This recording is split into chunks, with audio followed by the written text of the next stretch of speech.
There in the shadows, on a large flat stone, sat a tremendous goblin with a huge head, and armed goblins were standing round him carrying the axes and the bent swords that they use. Now, goblins are cruel and evil. They hated everybody and everything, but they had a special grudge against Thorin's people. "Who are these miserable persons?" said the great goblin. "Dwarves, and this," said one of the drivers, pulling at Bilbo's chain so that he fell forward onto his knees. "We found them sheltering in our front porch." "What do you mean by it?"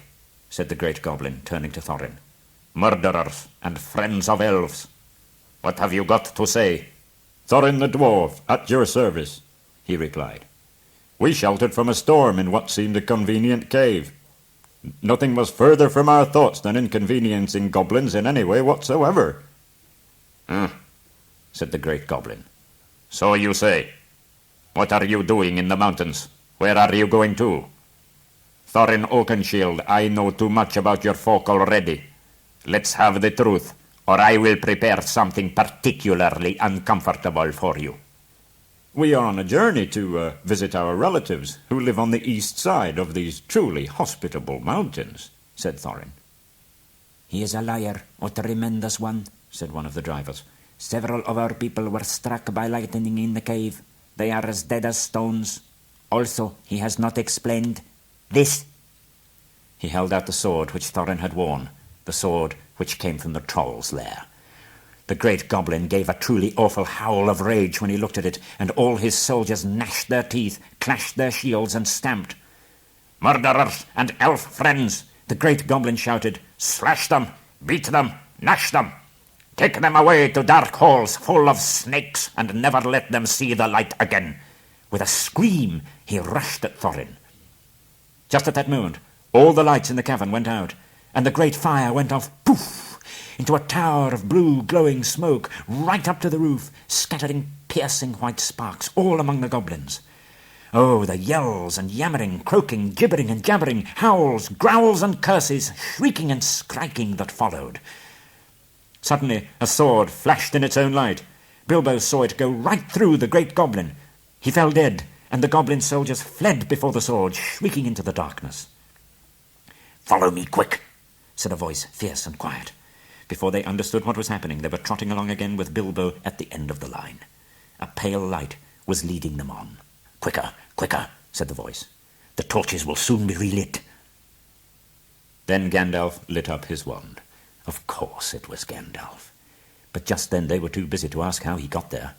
He took out his sword again, and again it flashed in the dark by itself. It burned with a rage that made it gleam if goblins were about. Now it was as bright as blue flame for delight in the killing of the great lord of the cave.